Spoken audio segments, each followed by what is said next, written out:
You've got to build a star-studded team. You got to look around the people around you and be impressed with how good they are. And what I mean by that, a lot of folks will go out and they will find an accountant, but the accountant has no restaurant experience. That'd be like me finding a doctor to work on my knee who has never worked on a knee. That would be a bad, bad decision. They go find a lawyer, never dealt with the restaurant business.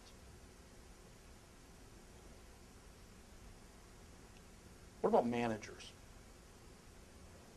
How important do you think a shift manager is? An assistant manager? What about waitresses or waiters?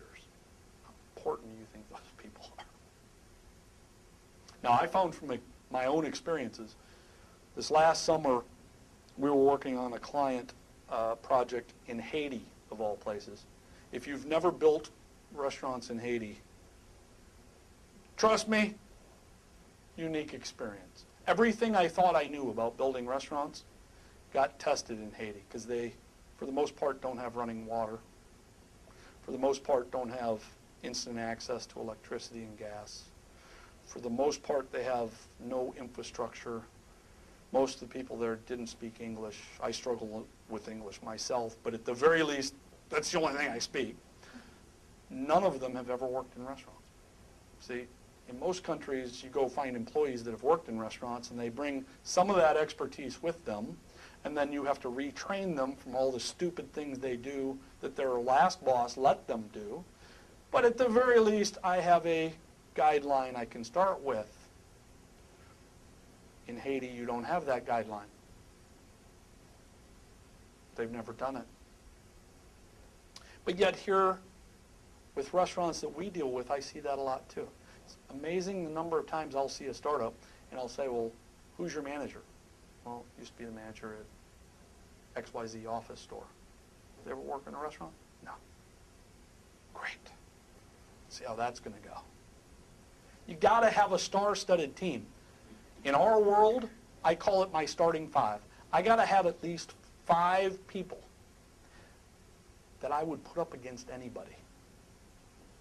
Now, I use a lot of sports analogies because sports are near and dear to my heart and near and dear to the heart of my son. But can you imagine a basketball coach that puts together a basketball team, and what he says is, I'm going to bring 5 hockey players out here, and we're going to teach them how to play basketball, and we'll see if we can compete with the best basketball players in the world. That doesn't happen. I can tell you your starting 5, you have to have management people that are operators. You have to have crew members that are great at their jobs and hopefully want to become managers.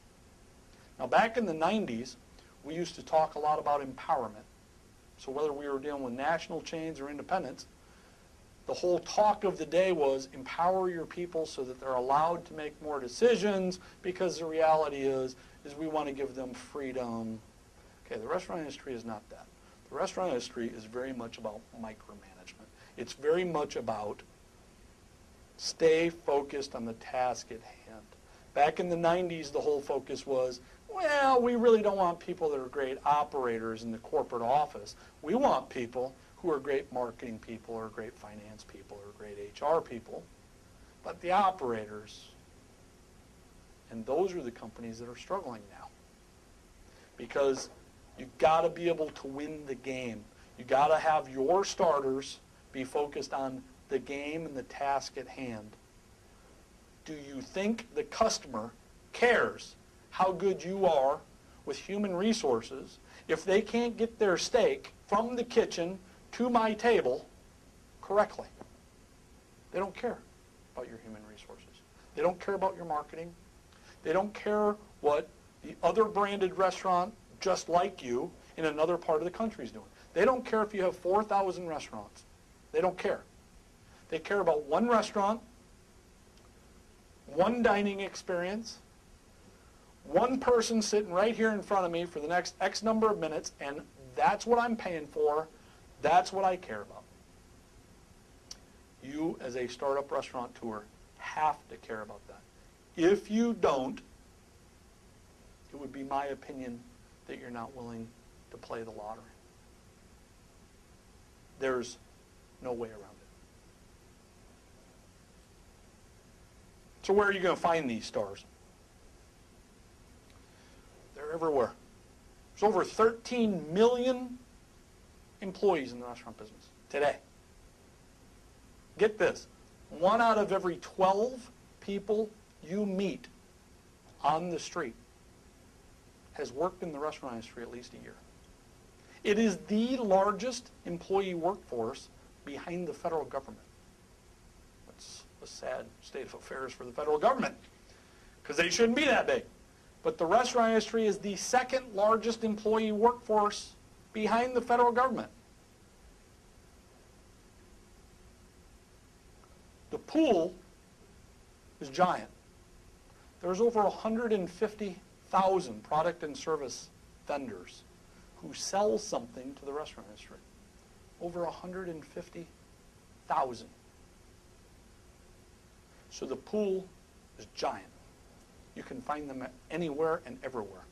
I suggest you become one of those great starting 5 that literally is passionate about operations, wants to run the floor, and then the other starting 5 you're going to find to support you, you talk to a whole lot of people. And if the word coming out is not operations, operations, operations, customer service, hospitality, quality, service, cleanliness, accuracy, if that's not their focus, you don't need them to be a part of your starting 5. Doesn't mean you don't need them. You might need them to be some of the folks coming off the bench, but they're not your starting 5.